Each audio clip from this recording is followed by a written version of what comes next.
November 3rd, 1943. Rural Dordogne, occupied France. 4:47 a.m. in the morning. Henri Fournier lay flat in a drainage ditch 11 meters from a gravel road, left shoulder packed with filled cloth, two ribs fractured from the blast that was supposed to have ended him. The Germans had filed their report 3 weeks earlier. One resistance operative, eliminated. They were wrong. He had one satchel charge, one sidearm, and a window of approximately 4 minutes before the convoy's rear guard would close the gap. No network behind him. No extraction point confirmed. No one who knew exactly where he was. The doubt had come earlier, from his own commanders who had questioned whether a single operator, working alone in contested territory, could do what Fournier insisted he could do. He had not argued with them. He had simply continued. This is where the record begins. Not at the explosion, not at the ambush, but earlier, with the man himself and why the Germans never took him seriously, until it was far too late. Henri Fournier was not the kind of man who appeared in dispatches. He held no formal military rank. He had never attended an officer's academy. He had not come from a family with connections to the French military establishment. And he had not, by the autumn of 1940, done anything that would have made his name recognizable to the networks forming in the shadow of the armistice. He was 31 years old, from a small commune in the Dordogne department of southwestern France, and his occupation before the war had been listed simply as mécanicien, mechanic. That detail would matter later. When the Germans entered Paris in June 1940, and the Vichy government assumed administrative control of unoccupied France, the resistance that formed in the south did so quietly, unevenly, and without central coordination. The men and women who joined it came from every background imaginable: farmers, school teachers, postal workers, former soldiers who had simply refused to accept the terms of defeat. Fournier fit somewhere in that last category, though he had not served in a combat role during the brief campaign of 1940. He had been attached to a motor pool unit in the east, responsible for vehicle maintenance and field repair under fire. His unit had been overrun in the retreat. He had walked back to the Dordogne on foot, covering nearly 200 kilometers in 11 days, mostly at night, avoiding main roads. No one wrote that down either. By early 1941, Fournier had made contact with a nascent resistance cell operating out of the Périgord Noir region, a loose network of perhaps 14 individuals at its largest point, aligned loosely with what would later be recognized as the Francs-Tireurs et Partisans, the FTP. The cell had no formal designation at the time. Its leadership was informal, rotating based on who had information and who had resources. Fournier was neither a leader nor a courier in the early months. He repaired things. He sourced parts. He kept the cell's 2 functional vehicles running on ersatz fuel mixtures that no trained engineer would have endorsed. His peers within the network respected him in the way one respects a useful tool: competent, reliable within a narrow function, not someone you brought into the planning meetings. One of the cell's senior organizers, a former postal inspector named Duval, whose own record survived the war in fragmentary form, reportedly referred to Fournier in a 1941 communication as Le Plombier. The plumber. It was not a compliment. It meant he fixed what broke and was not expected to think beyond that. Fournier did not respond to this characterization on record. There is no indication he protested it. What is documented is that during the same period, Fournier had begun conducting his own observations along the D710 corridor, a secondary road system used intermittently by German logistics units moving supplies between Périgueux and Bergerac. He did this without authorization from the cell's leadership. He recorded vehicle types, transit schedules, interval patterns between convoys, and the behavior of rearguard personnel at 3 specific choke points. He kept these notes in a small mechanical ledger he had used previously for tracking vehicle parts inventory. The formatting was identical: columns, figures, dates, no commentary. When he eventually presented this information to Duval, the response was measured acknowledgement and no immediate action. The cell did not have the resources for the kind of operation Fournier was implicitly proposing. More to the point, no one in the cell's leadership structure had asked him to gather this intelligence. He had simply done it. He was told to continue his repair work. There is one additional detail from this period that does not appear in most accounts. During his time with the motor pool in 1940, Fournier had cross-trained informally with a demolitions specialist attached to his unit, a sergeant from Lyon who had worked previously in the mining industry. The training was unofficial, conducted in spare hours, and never entered into Fournier's service record. He learned the basics of shape charge placement, detonation timing, and structural vulnerability assessment as it applied to vehicles and bridges. He had not mentioned this to anyone in the resistance cell. By the spring of 1942, the German logistics presence along the D710 corridor had increased substantially. New units, heavier vehicles. A pattern suggesting expanded supply operations in preparation for something larger. Fournier updated his ledger accordingly. The cell still did not ask him what he had been observing. But the Germans were moving more than supplies along that road, and what Fournier had identified in his ledger pointed to a vulnerability that no one else in the region had noticed. The question was whether anyone would act on it before the window closed. By the winter of 1942, the German supply operation along the D710 corridor had become something the local resistance could not ignore and could not stop. 3 separate attempts had been made by FTP, aligned cells operating in the Dordogne and Corrèze departments, to disrupt German logistics movement through the region. 3 separate attempts had failed, not partially, completely. The convoys continued moving, the schedules barely shifted, and with each failed interdiction, the German security apparatus tightened its grip on the surrounding countryside in ways that made the next attempt measurably harder. The first attempt had been a road obstruction operation in February 1942. A felled tree across the D710 near the village of Saint-Cyprien, timed to coincide with a supply convoy's scheduled transit. The convoy stopped. The lead vehicle's crew dismounted to assess. Within 6 minutes, a motorcycle patrol that had been trailing the convoy at distance came forward. The obstruction was cleared by hand, and the convoy moved on. The resistance operatives who had staged the obstruction were positioned too far back to engage and withdrew without contact. The Germans noted the incident, increased their rearguard interval spacing, and added a forward scout element to subsequent convoys. 1 month later, in March, a second cell attempted a more direct approach. 2 operatives with small arms engaged the rear vehicle of a moving convoy from a tree-line position approximately 80 meters off the road. They hit the vehicle stopped. The convoy did not. The remaining vehicles accelerated through the contact zone while the rear guard dismounted and established a fire line toward the tree line. 1 operative was killed. The other withdrew wounded and was captured 4 days later at a farmhouse outside Belvès. Under interrogation, he provided partial information on the cell's composition before dying of his wounds. The Germans used that information. By April 1942, 2 additional resistance members in the Belvès area had been arrested. 1 safe house had been compromised. A courier route that had been operational for 7 months was abandoned.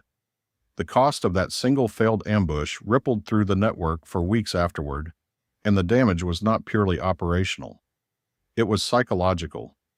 People stopped moving, stopped communicating.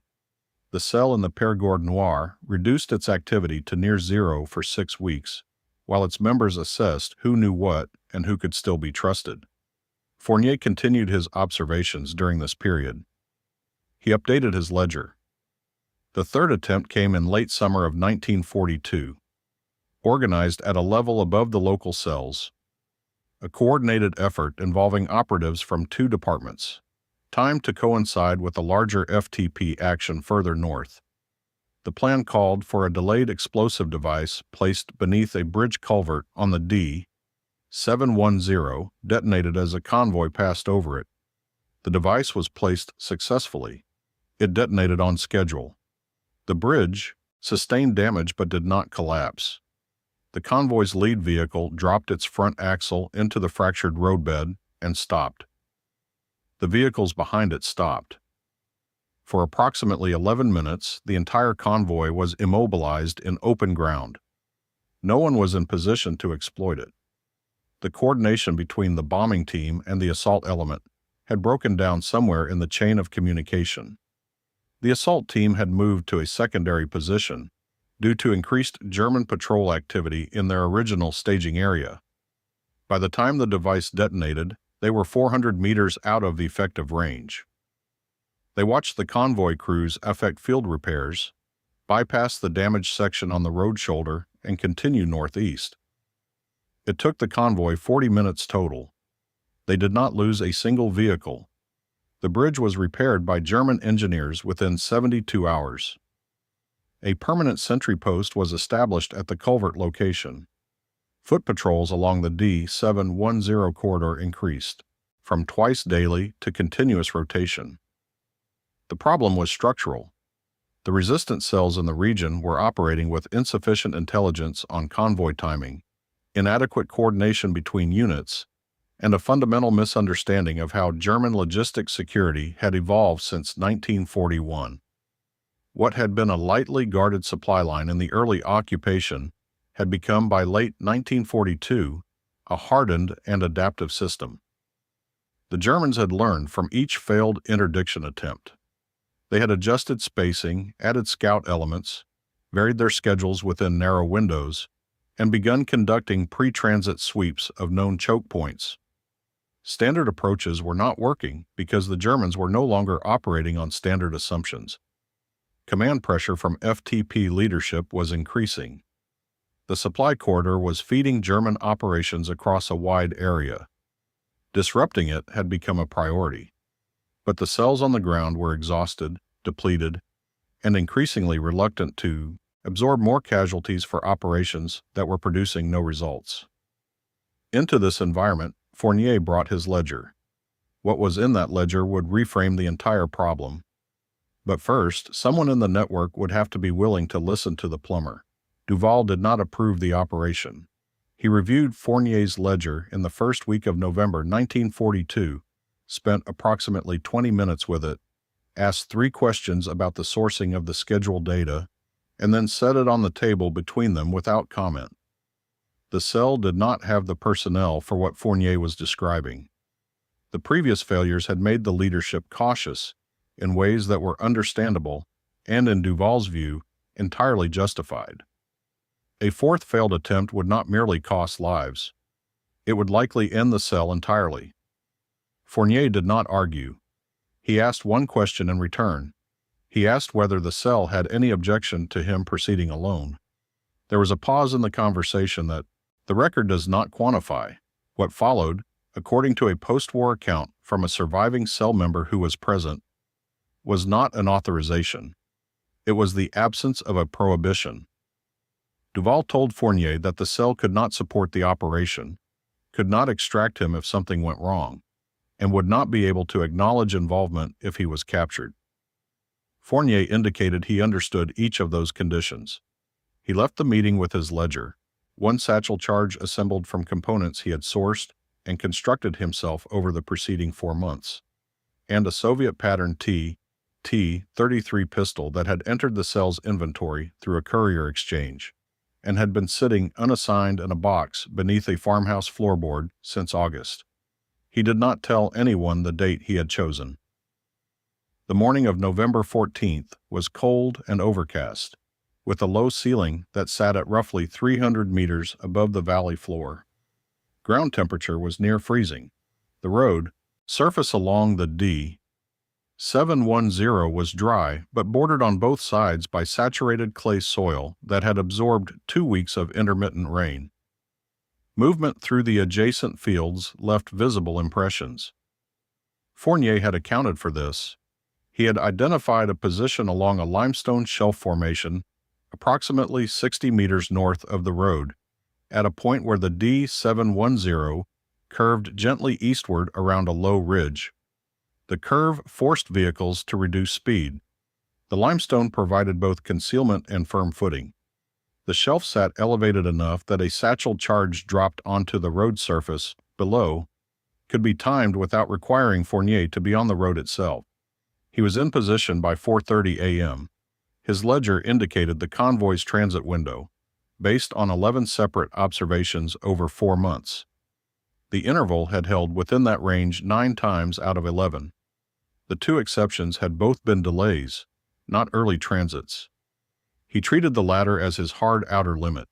He waited. The temperature dropped slightly. There was no wind. The overcast held, which meant no moonlight and reduced visibility along the road surface to approximately 40 meters from his position. This was acceptable. He did not need to see the convoy approach.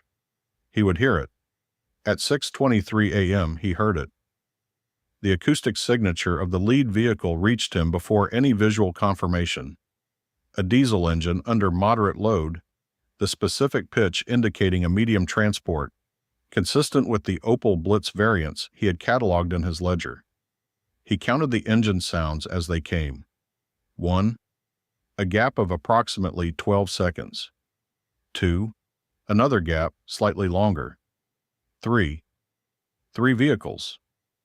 Matching the modal convoy size he had recorded across his observation period. He did not move until the lead vehicle entered the curve. What happened in the following 90 seconds was not complicated. Fournier had selected a point on the road where the curve's geometry would bring the second vehicle, the cargo carrier, invariably the heaviest and most supply-laden unit in these 3 vehicle configurations, directly beneath his position at the limestone shelf. He had rehearsed the placement twice in daylight using a weighted bag of equivalent dimensions to the satchel charge. The throw was 11 meters at a downward angle of roughly 30 degrees. He had calculated the fuse length for a 4-second delay. The charge landed 2 meters in front of the second vehicle's front axle. The detonation collapsed the forward undercarriage and drove the engine block rearward into the cab. The vehicle stopped immediately and completely. The road at that point was narrow enough that the wreckage created an effective barrier for the trailing vehicle, which braked hard and came to rest against the destroyed carrier's rear panel. The lead vehicle had already cleared the curve. It did not stop. Fournier was off the limestone shelf and moving north through the field margin before the rear guard of the third vehicle had dismounted. He moved at a walk, not a run, staying on the limestone-edged field boundary where his footprint would not register in the clay. He covered 400 meters before he heard the first German voices behind him. By the time a patrol sweep reached the limestone shelf, there was nothing there. No cartridge casings, no equipment, no footprints on the stone. The after-action report filed by the German convoy commander described the incident as a planted device. Operator unknown, detonated remotely or by tripwire. There was no indication in the report that a single individual had been present on the shelf above the road. 2 supply vehicles destroyed. No resistance casualties, no cell exposure. Fournier returned to the farmhouse, cleaned the TT-33, and updated his ledger. But one clean operation against a single convoy was not a disruption. It was a data point, and the Germans, as they had done before, were already drawing conclusions from it. The Germans did not panic after the November 14th incident. That would have been easier to work with. What they did instead was methodical. Within 72 hours of the destroyed convoy, a German security detachment from the Périgueux garrison conducted a sweep of the D710 corridor covering approximately 12 kilometers in each direction from the detonation point. They were not looking for a person. They were looking for a pattern. They examined culverts, bridge approaches, elevated terrain features, and any position along the road that offered both concealment and a line of approach to the road surface. They photographed the limestone shelf. They noted its geometry, its sight lines, and its proximity to the curve. They did not find Fournier, but they found his position. A permanent observation post was established on the ridge above the limestone shelf within the week. 2 soldiers, rotating every 4 hours, with orders to report any civilian movement within 300 meters of the road during convoy transit windows. The transit windows themselves were modified. The previously consistent schedule was replaced with a variable system operating across a 4-hour range between 4 a.m. and 8 a.m., with the specific timing communicated to convoy crews only at the point of departure. Fournier's ledger had been built on schedule consistency. That consistency was now gone. There was more. The convoy configuration changed. The 3-vehicle pattern that Fournier had observed and exploited was expanded to 5 vehicles minimum, with the addition of a dedicated security vehicle at both the front and rear of each convoy.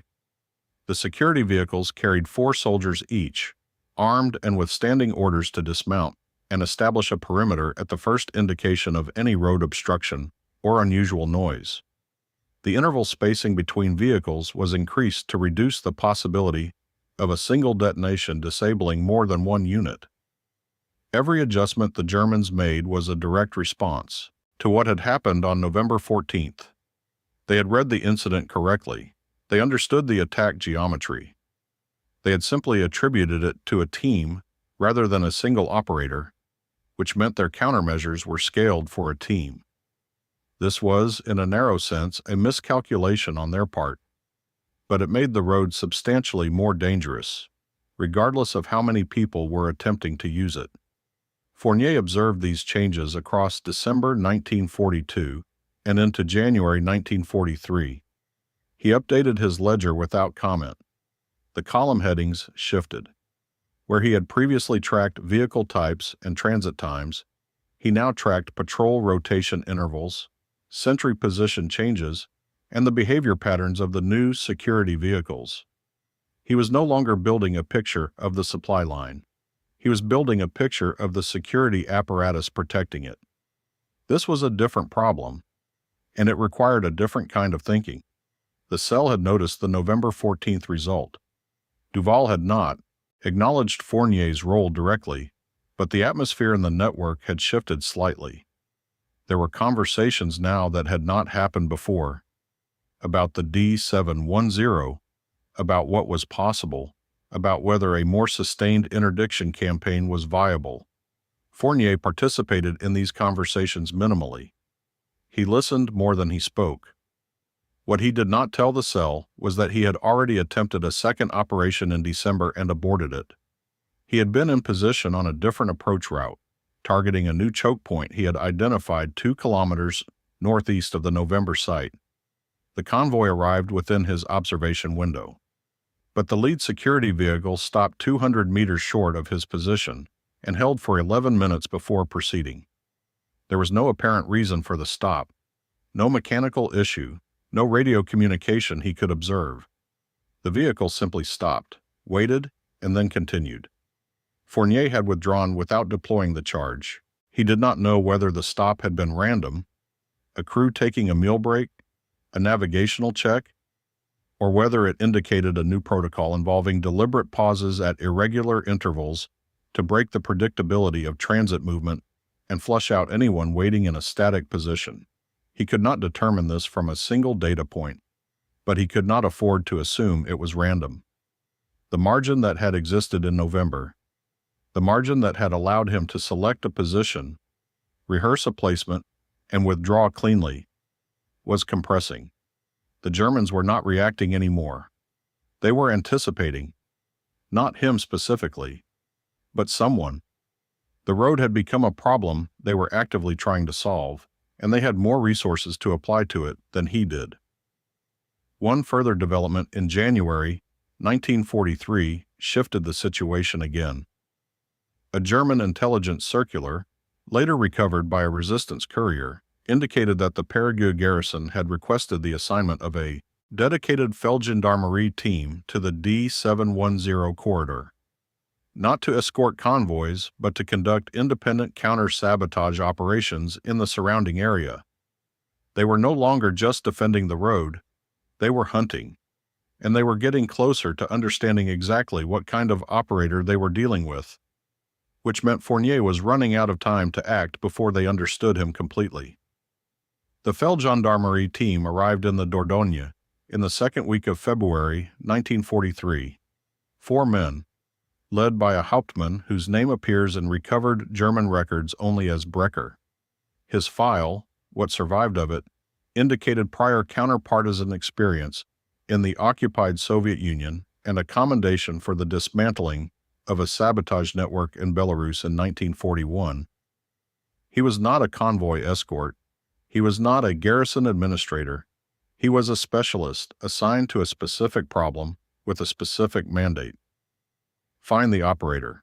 Remove him from the equation. Brecher's first move was not a patrol sweep. It was a review of every incident report filed along the D710 corridor since February 1942. He read the 3 failed resistance attempts. He read the November 14th incident report. He read the December patrol logs, including the unexplained convoy stop that had, unknown to anyone in the German chain of command, caused Fournier to abort his second operation. Brecher annotated each report. He was building the same kind of picture Fournier had been building, except from the opposite direction. His conclusion, documented in a brief filed with the Périgueux garrison commander in late February, was precise. He was not dealing with a team. The operational signature was too clean, too contained, and too consistent for a multi-person cell. The November 14th attack had been executed without a single piece of physical evidence left behind. No team achieved that level of site discipline under field conditions. He was dealing with one person, someone with demolitions knowledge, patience, and an unusually detailed understanding of convoy behavior along this specific road. Brecher began setting conditions. The first condition was a bait convoy. In early March 1943, a 5-vehicle formation was routed along the D710 during a window that deliberately echoed the pre-November schedule, the 0610 to 0640, range that had been abandoned after the first attack. The cargo vehicles carried reduced loads. The security vehicles carried double their standard complement, 3 additional plainclothes. Feldgendarmerie operatives were positioned in civilian clothing at separate points along the road corridor, each with a clear line of sight to a different elevated terrain feature. The convoy moved slowly. It was designed to be a target. Fournier did not engage it. He had observed the preparation, not the convoy itself, but the plainclothes positioning.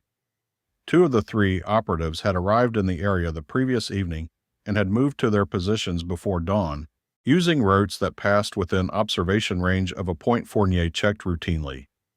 Their civilian clothing was correct. Their movement patterns were not. They moved with the controlled deliberateness of men who had been given coordinates rather than the habitual, irregular movement of locals who knew the ground. Fournier noted the positions in his ledger and did not approach the road that morning. The bait convoy completed its transit without incident. Brecher ran 2 more variations over the following 3 weeks.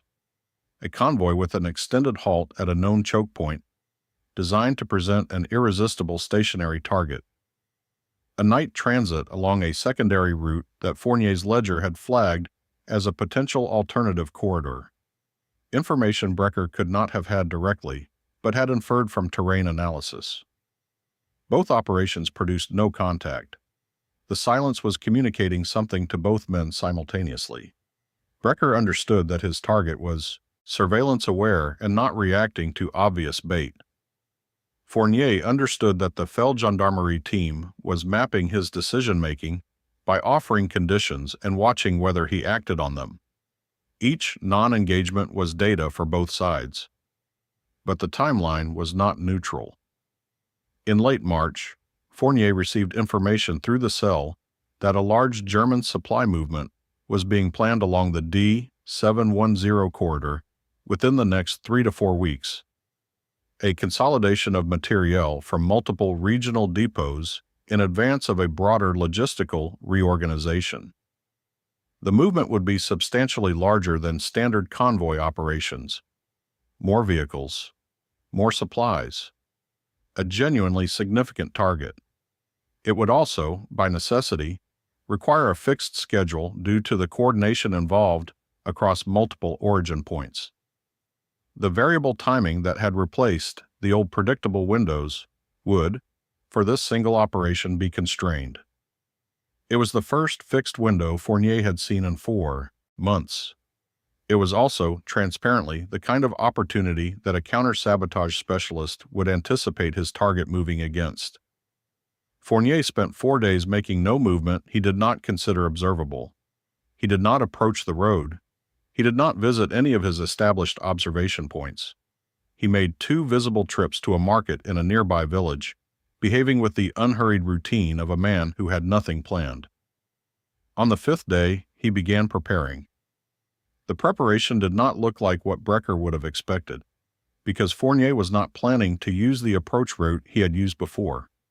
He was not planning to use any approach route that appeared in his own prior pattern of operations. He had identified a position Brecker's terrain analysis would have rated as impractical, a low embankment on the road's south side, offering minimal elevation and no clear withdrawal route into open ground. Everything about it was wrong by conventional assessment. That was the point. But preparation and positioning meant nothing if the operation itself fell apart under pressure. And what Fournier was about to walk into was not a clean deployment. It was the explosion that the Germans had been waiting to use against him. The large supply movement was confirmed for the 3rd week of April 1943.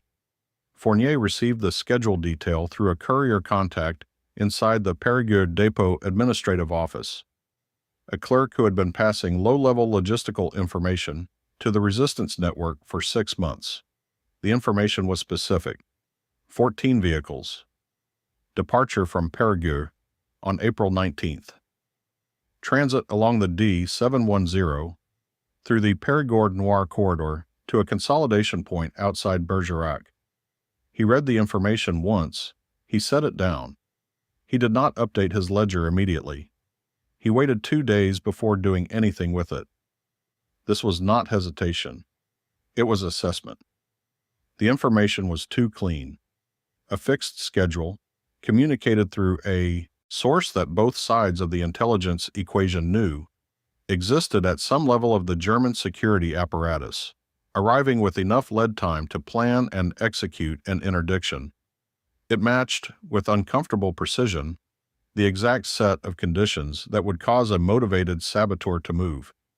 Brecker had been running bait operations for 6 weeks.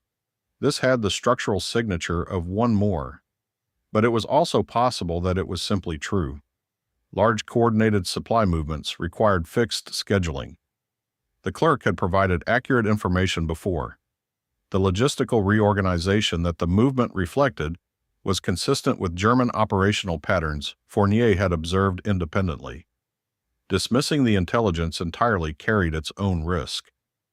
If the convoy was real and he did not act, a genuinely significant target would pass unmolested through a corridor he had been working for months. Fournier needed to determine which it was without revealing that he was trying to determine it. He spent the 3 days following the intelligence receipt conducting what appeared, to any outside observer, to be entirely routine activity. He made a repair call to a farm 4 kilometers from his base, a legitimate job that had been pending for 2 weeks.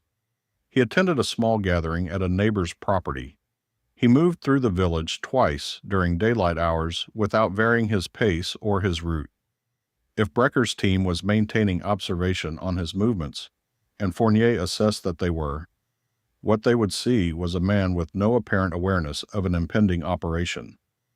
On the 4th day, he made a single discreet approach to the D710 corridor, not to any of his established observation points, not to the south embankment position he had identified for the operation. He moved instead to a vantage point 3 kilometers northeast of the planned convoy route, a hillside position that gave him a view, not of the road itself but of the access tracks, leading to 3 terrain features that Brecker's team had used during their previous bait operations. He watched for 4 hours. At the second hour, he saw what he was looking for. A vehicle, civilian in appearance, moving slowly along an access track toward a tree-lined position northeast of the road. It stopped. No one got out. It remained stationary for 40 minutes, then departed. There was no agricultural reason for a vehicle to stop at that position for 40 minutes and leave without any observable activity. The position offered a clear line of sight to the south embankment, the location Fournier had selected for his planned approach. They knew about the embankment. He did not know how. Possibly terrain analysis, as he had considered. Possibly a surveillance observation he had not detected during his preparation phase. Possibly the clerk inside the Périgueux depot was a controlled source, feeding information in both directions. The mechanism did not matter as much as the fact. Brecker had the embankment covered. The convoy schedule was real. Fournier assessed this separately, based on the logistical coherence of the movement and corroborating detail from a second source. But the approach route was compromised. A different operator might have stood down. The rational calculation favored withdrawal. The position was burned, the enemy was in place, and the operation had been anticipated at a level of specificity that suggested the trap was well constructed. Walking into it meant capture or death with a high degree of probability. Fournier did not stand down. He rebuilt the operation from the ground up in 72 hours. The south embankment was eliminated entirely. The detonation geometry he had planned around it was discarded. He identified a third position, not the limestone shelf from November, not the embankment, but a drainage culvert approach on the road's north side, 200 meters west of the embankment, accessible through a route that ran behind a farm property and emerged at the road margin through a gap in a stone boundary wall. The position was lower than ideal. The angle was less favorable. The withdrawal route required crossing 40 meters of open ground before reaching cover. It was the position Brecker would have rated third or fourth in priority, which meant it was the one position his coverage was thinnest on. Fournier then addressed the timing. The 0630 to 0700 window was known. Known windows were controlled windows. He would not operate inside it. His ledger data on the convoy's origin point and the road distance involved gave him a calculated arrival estimate that differed slightly from the schedule as communicated, a discrepancy of approximately 12 minutes based on the actual transit time of vehicles of that load class across that road distance. 12 minutes before the expected window, Brecker's team would still be settling into position. Confirmation signals between covering elements would not yet have been exchanged. The coverage posture would be present, but not fully activated. There was one remaining problem. The satchel charge he had been preparing for the embankment position was calibrated for a specific detonation geometry that no longer applied. He had 2 days to recalibrate it for the culvert approach angle, using components he had on hand, without acquiring anything new that might register as pre-operational activity. He recalibrated it. On the evening of April 18th, Fournier made no unusual preparations. He ate. He slept, by the account of the family whose farmhouse he was using, without apparent difficulty. His ledger entry for that day was 3 lines. Vehicle count confirmation, weather observation, one final note on the withdrawal route timing. The entry contained no commentary on what he was about to attempt. But walking into position the next morning was not the hardest part. The hardest part came when the plan met reality. And reality was not what the ledger had prepared him for.